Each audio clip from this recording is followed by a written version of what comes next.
Mwah. Always a good thing. Ta-da! Are we live? Yep. Hello, this is George. And Bonnie. Mm-hmm. Mwah. And this is Adonai Sanctuary Truth Classroom. Today we're going to go, March 10th. Whoa. So, where's the year going? 7 days from now will be March 17th. Yep. St. Patrick's Day. Ooh. The day I don't wear green. That's the day I got out of the Army. 58 years ago or something No. like that. I don't know. 71. No, I joined. Yeah, well. Pretty close. Yeah. Not March. Judges 21. The new book.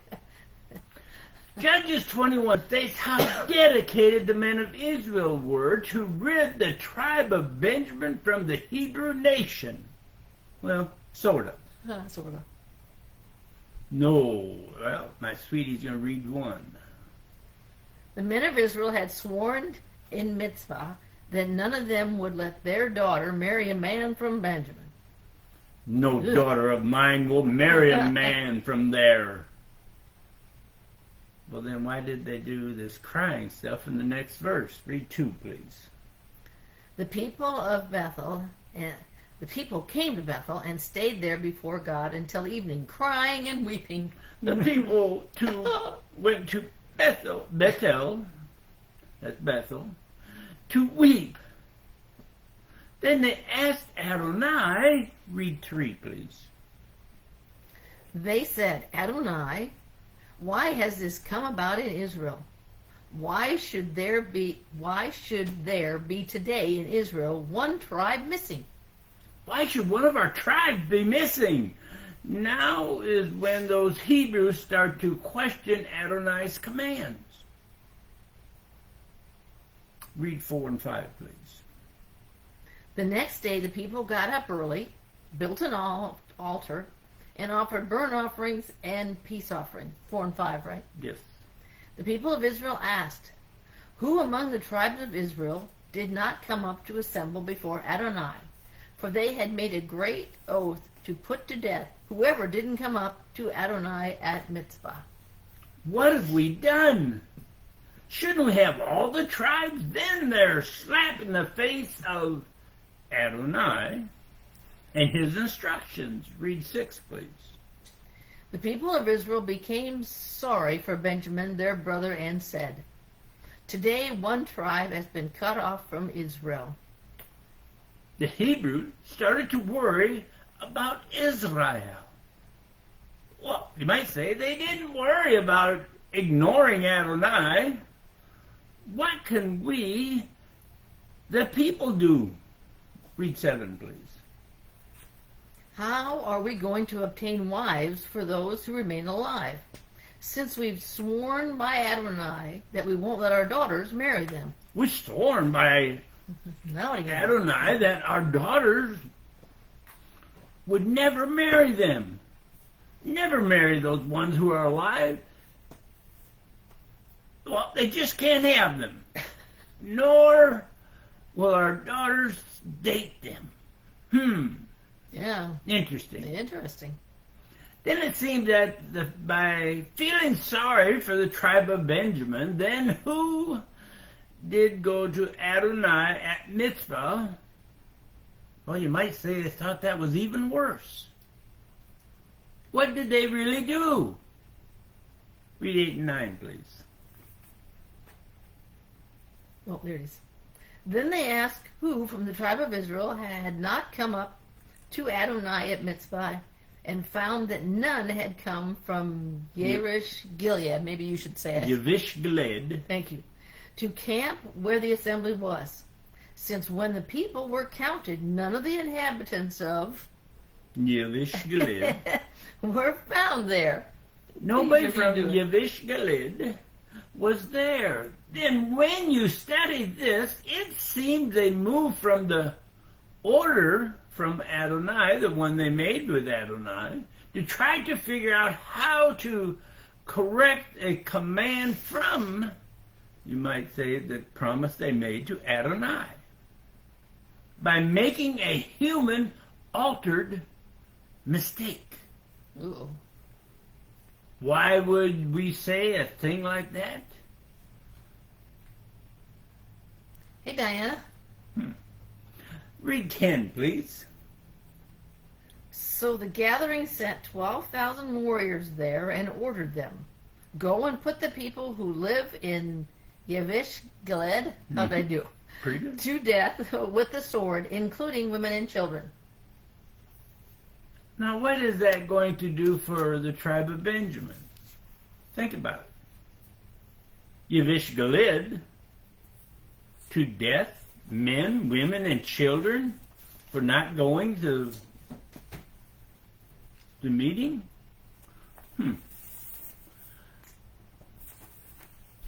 I know I've heard about Yavish Gilead before, haven't you, George? Sure. But have you remembered what they did before? But where? How about in 1 Samuel? Yeah, we went there a number of times. 11, 1 through 3. Forgive me, guys. There's a lot of hard words here.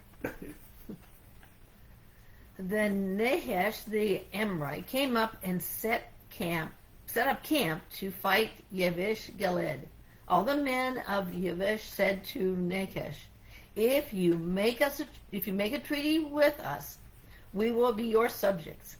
Nahash the Amorite replied, I'll do it on this condition, that all your right eyes be gouged out, and thus bring disgrace to all Israel. The leaders of Yavish answered, Give us 7 days' grace to send messengers throughout Israel's territory. Then, if no one will rescue us, we will surrender to you. Well, we find out later in 1 Samuel, that is when Saul gets his start of being their leader by helping Yavish Gilead out, and the people that from there do something for Israel later on. And Saul, well, we'll see in 1 Samuel 31, 8 through 12. The following day, when the Philistines came to strip the dead, they found Saul and his 3 sons lying dead at Mount Gilboa. They cut off his head, stripped off his armor, and sent these all over the territory of the Philistines to carry the news to the temples of their idols and to the people. Where am I going? 12. Then they put his armor in the temple for the Ashtoreth and fastened his body to the wall of Bethshan. That sounds like tons of fun.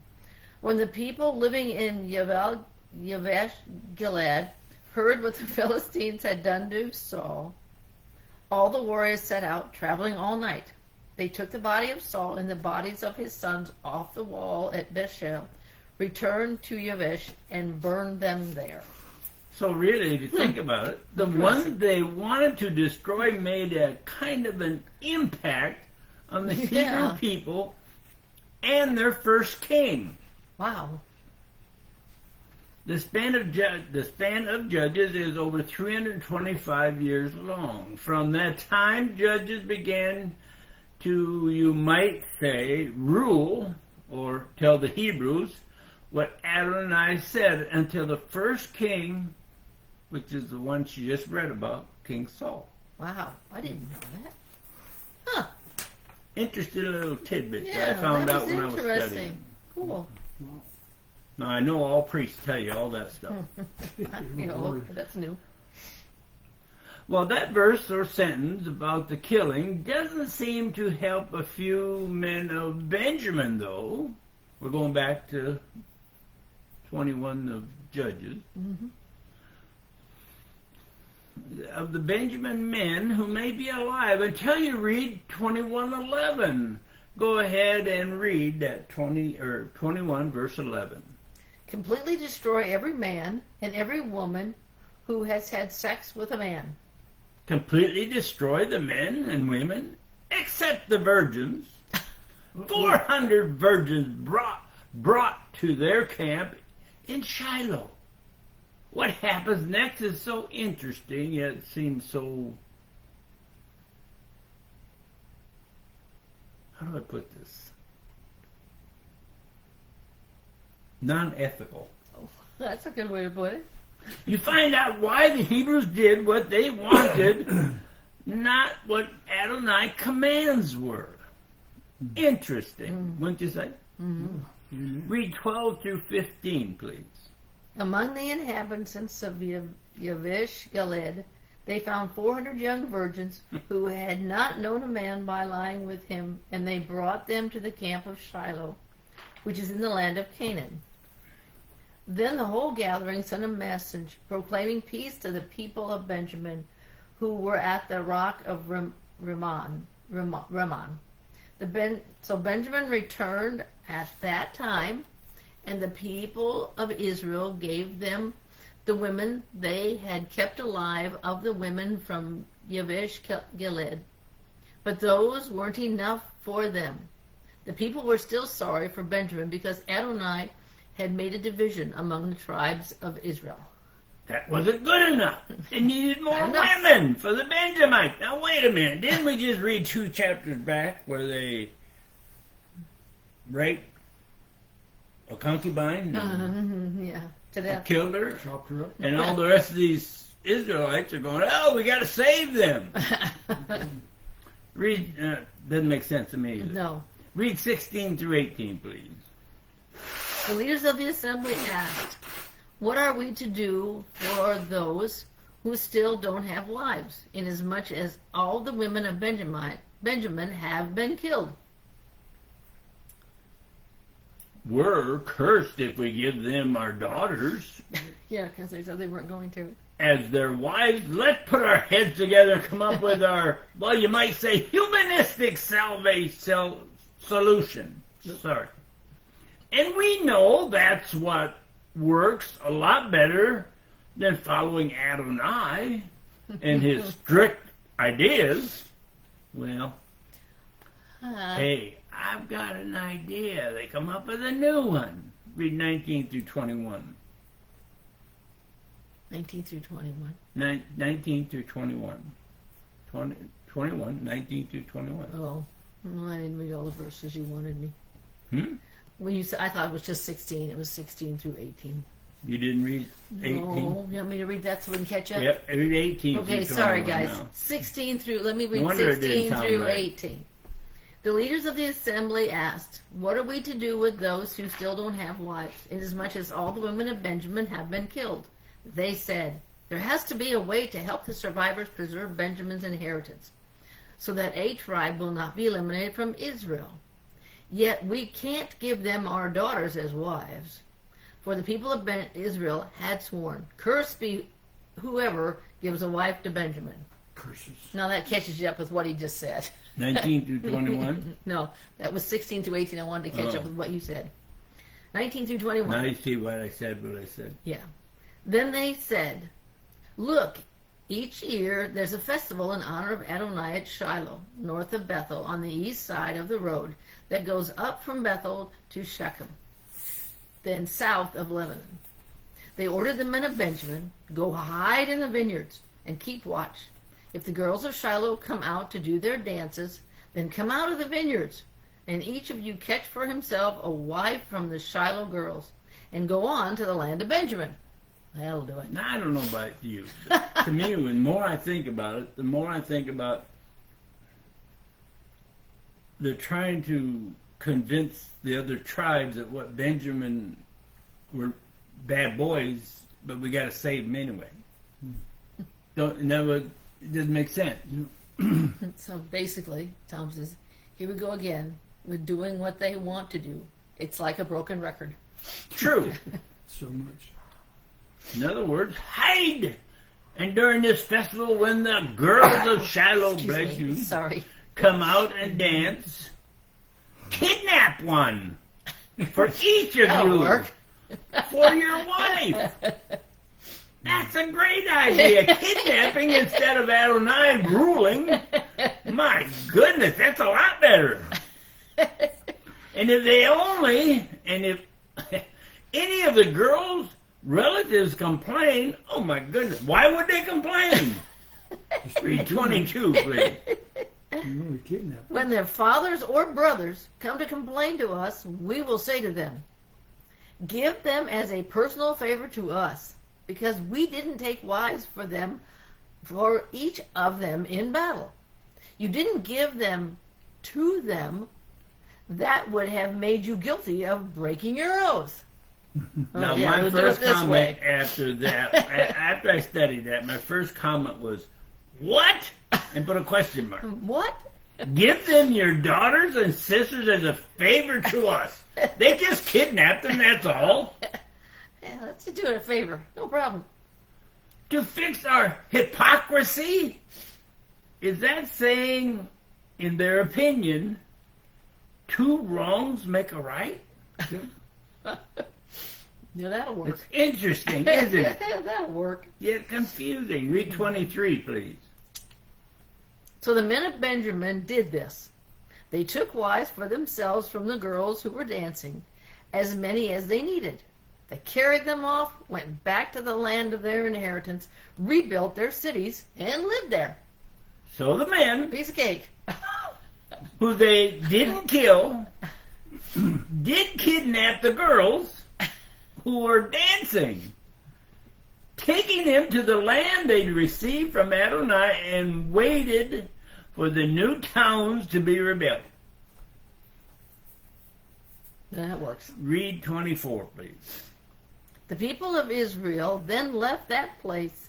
Each man returned to his tribe and family, and each man went out from there to the land he had inherited. Is this really saying, George, and everybody else, each of the tribes watched as the kidnappings occurred, Well, they'd have had to.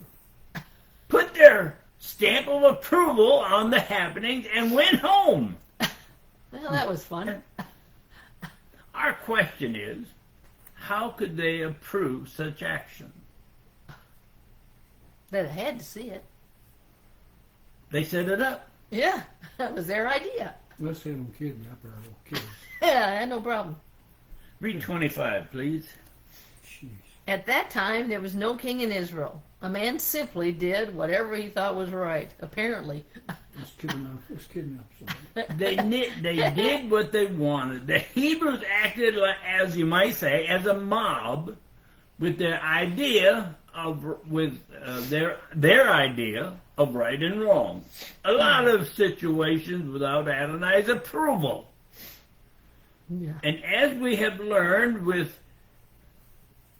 terrible results, usually when a people, well, you might say, so selfishly, all the people of their country pay a huge cost for what they did. Mm-hmm. Think about Samson, a very historic person with little or no real commitment, you might say. He was supposed to be their judge. But I don't see where he had all that big of a commitment to Adonai, do you?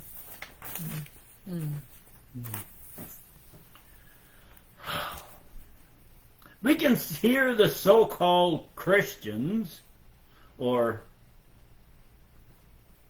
our hope is in God, not in the country that God has given to us. Go ahead and put your head in the sand, because in all reality, that is where your standards are. In most cases, your morals have declined to the point where you don't look for, want, or desire truth. Right. We've stated that many a time. We ask, how good are you? Think about that. How good are you? When you turn over the rocks, do you or do we see where under the rock it may seem better than what's on top? You know, the part everybody is brainwashed to believe in, your society, and the falsification of Adonai's, even his words, are your final ticket for your eternity. Your problem is, well, maybe nobody is turning over that rock looking for truth, not the real truth. Just like the last part of Judges states, everybody is doing what they want with no consequences, you might say, for or to Adonai's truth. The road is getting smaller, leading to that tiny gate. But the road to destruction is getting huge. And you never get a chance to Adonai's door if you're not on the small road to get through that gate. Then it's still not a guarantee. Unless you know and follow Adonai's truth. In today's world, that is so plain and so simple, it is so hard for religion to understand or follow the truth. Is the truth in your religion. Because if you follow only your religion without truth, you're in trouble. Amen. That's the last of Judges. What did Tom say after I started talking a He lot? says, I guess thou shalt not kidnap isn't technically one of the mitzvahs. Well, you're not supposed to covet, but that's your neighbor's wife. But is that a covet? If you, I guess kidnapping is a. That's not literally. But that when I really stopped and thought about all that writing, I had to stop and really concentrate on 2 chapters back is what the turmoil all started over. Mm-hmm. And here the Israelites, the Hebrews, are trying to cover up what stated 3 chapters back. Yeah. Yeah. And what's changed in the world back then or the world right now? It's kind of sad. It is good news. And, there's times when George and I sit in here on Wednesday morning and we talk and he keeps going, well, the Hebrews keep going like this. What's changed? The world today going like this. Only now it's like this. It's a lot smaller going top. Yes, a lot less time that they go up. Yeah. I hope you have a Good good point. week. Next week, I had a plan that I was going to do something, and I'm going to change it. We're going to keep going. What's the next book in your Bible, George? Samuel. First Samuel. Samuel. Samuel. Samuel. Oh, that's First interesting. Samuel. First Samuel is where we're going to go. Wow. That See, surprises me. We were going to... I looked in one of the Bibles. I got 8 Bibles I study in. And one of the Bibles had Kings right after what I was Judges. And when I looked at that, I thought, Kings will just repeat everything we've been going over. Mm-hmm. So I was going to go to something else. Now this is going to be a treat for everybody. It will slap a lot of people in the face Ouch. because it'll be telling truth. Hmm. But it's the note that George and I have on Wednesdays, and we've been doing it for like 6 years. So the pages are about this thick. So it might take me a few weeks to do it. But we got to go through 1st and 2nd Samuel first, and maybe another book. So that's a treat that we're going to have to look forward to, because 1st and 2nd Samuel is going to take a while. And if we go through Isaiah after 1st, 2nd Samuel, that's going to be 2 years. So I'll be dead. have a good week, and I hope you're blessed. Receive it, love it, and find truth. Good night.